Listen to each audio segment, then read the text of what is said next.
Ini saya punya satu catatan bahwa Mas Anies Rashid Baswedan tidak menyebut ya, melupakan. Saya tidak tahu ini sengaja atau tidak sengaja ya. Mestinya sebagai calon presiden beliau memaparkan secara utuh. Beliau tidak menyebutkan tentang jalan desa yang terbangun pada masa Presiden Jokowi. Pada masa 9 tahun sampai akhir 2022 itu ada lebih dari 316.000 kilometer jalan desa yang dibangun oleh Presiden Jokowi. Kita tahu kalau bicara tentang mengurangi kesenjangan, bicara tentang mewujudkan keadilan sosial bagi seluruh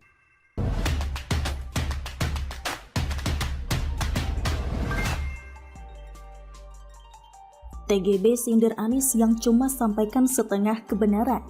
Mau coba bohong Pak Anies? Ditulis oleh widodo.ekspedisiwar.com. Tuan Guru Bajang atau TGB Muhammad Zainul Majdi yang dikenal pula sebagai Ketua Harian Nasional DPP Perindo tampak gemas dengan data yang terkesan tidak jujur dan jauh dari kesan fair ketika Anies Baswedan mengatakan bahwa pembangunan jalan non-tol alias jalan tak berbayar pada masa Presiden SBY dibilang lebih tinggi daripada 9 tahun era Presiden Jokowi. Jadi semula Anies kan menyampaikan bahwa selama 10 tahun menjadi Presiden RI, pemerintahan SBY disebutkan membangun 144.000 km jalan tidak berbayar, mulai jalan kabupaten atau kota, provinsi hingga nasional. Data inilah yang lantas dibandingkan Anies dengan 19.000 km yang dibangun selama era Jokowi mulai 2009 hingga 2022 ini. Atau kalau dibandingkan era SBY membangun 7,5 kali lipat lebih banyak dibandingkan era Jokowi. Pemaparan Anies itulah yang membuat TGB lantas berusaha memberi jawaban dengan nada yang cukup halus tapi mengena. Jika memang Anies masih punya cukup rasa malu sebagai orang yang berpendidikan tinggi dan katanya jago dalam adu gagasan. Menyimak pidato ini saya punya satu catatan, bahwa Mas Anies tidak menyebut atau melupakan. Saya tidak tahu ini disengaja atau tidak. Mestinya sebagai capres beliau memaparkan data secara utuh, kata TGB seperti saya lihat dalam cuplikan video di Facebook sore tadi. Beliau tidak menyebutkan jalan desa yang terbangun pada masa Presiden Jokowi. Selama 9 tahun sampai akhir 2022 itu adalah lebih dari 316.000 km jalan desa yang dibangun Pak Jokowi. Lanjut TGB dengan yakin membalas Anies yang menyampaikan setengah kebenaran saja. Akhirnya masih dalam narasi video yang sama, TGB mengimbau begini kepada Anies, yang semoga didengarkan pula oleh AHY dan Yusuf Kala yang belum lama ini tampak kompak menyerang Jokowi dengan data yang kurang valid. Jadi Mas Anies kalau fair dan apa adanya, beliau seharusnya menyebutkan pada masa Presiden Jokowi ada lebih dari 316.000 km jalan yang dikerjakan yang tidak terbangun pada masa sebelumnya.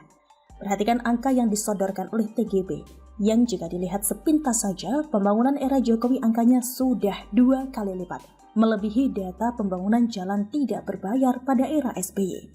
Jadi apakah Anies berbohong? Bisa ya, tapi bisa juga tidak. Liciknya Anies ini, dia cukup pandai mengaburkan fakta, lalu tinggal siapkan jurus ngeles ketika dituduh berbohong dengan data yang kurang valid tadi. Namun, kita tahu bahwa model kampanye semacam ini tergolong black campaign, yang kalau dihadapkan secara head-to-head dengan Jokowi sambil membawa data yang valid, pastilah Anies akan terdiam 1000 bahasa. Namun apalah gunanya menyodorkan data yang benar kepada orang yang tampaknya lebih suka menyembunyikan data demi tujuan mencari simpati seperti Anies Baswedan ini. Jadi biarkan waktu yang akan menjadi hakim dari model black champion kayak begini. Lihat saja nanti sampai satu titik, orang akan muak dan gak lagi percaya kepada Anies. Bahkan seandainya dia menyampaikan kebenaran sekalipun, karena terbiasa menyembunyikan fakta dengan kebohongan yang dipoles dengan tata kata santun dan meyakinkan. Kita tunggu saja bersama, begitulah kura-kura. Bagaimana kalau menurut Anda? Tapi kalau adu kata-kata, dia akan menang. Artinya apa? Kalau dia jadi presiden nanti, sudah bisa dipastikan orang ini akan lebih banyak ngomong daripada bekerja.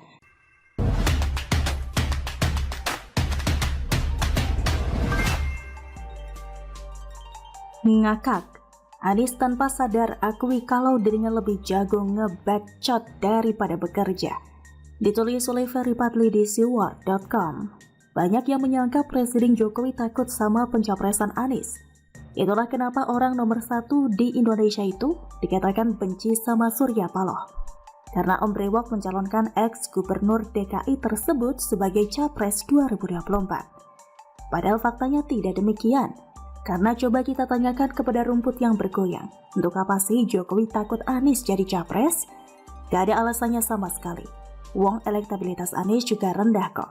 Yang jadi pendukungnya juga hanya Kadrun, FPI, Partai Kecil, PKS, Nasdem, dan Partai Demokrat, serta pencapaiannya tidak ada yang bisa dibanggakan selain JIS. Dikit-dikit yang dipamerkan oleh Anies, stadion yang tidak sesuai standar FIFA itu.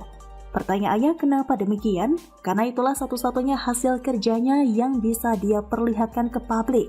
Gak akan mungkin misalnya Anies memamerkan kelebihan bayar Pemprov DKI yang mencapai ratusan miliar rupiah tersebut, atau jualan instalasi bambu getah-getih yang berusia 11 bulan itu.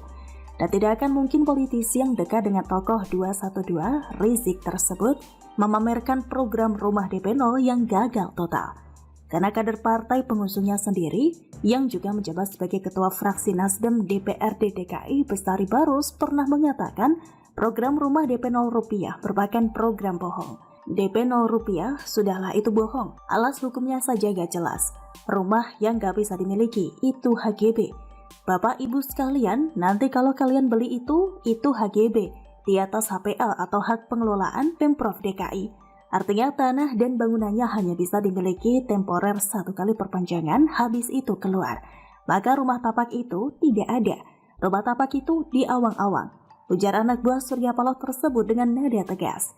Justru yang orang tahu dari Anies ini bukan prestasinya, tapi ngebacotnya yang gak ketolongan. Segede-gedenya bacot Musli Umar dan Novel Bamukmin, masih lebih gede bacot Wan Anies. Nah, baru-baru ini ia sendiri yang mengakui kalau dirinya memang jago ngebacot. Jadi pada Sabtu 20 Mei 2023 kemarin, Anies hadir di acara Milad PKS. Karena dirinya diusung oleh partai tersebut sebagai capres, maka dia pun diberi panggung untuk menyampaikan pidato. Disitulah Anies mengatakan dia siap adu bacot dengan capres lainnya. Hanya saja karena kata bacot itu rada kasar, maka ia ganti dengan kata gagasan.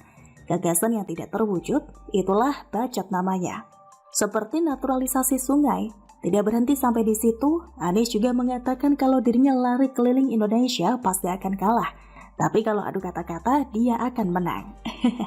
Artinya apa? Kalau dia jadi presiden nanti, sudah bisa dipastikan orang ini akan lebih banyak ngomong daripada bekerja. Kemudian, Wan Anies juga tidak akan keliling Indonesia mengawasi proses pembangunan serta mendengarkan keluh kesah masyarakat seperti yang dilakukan oleh Jokowi.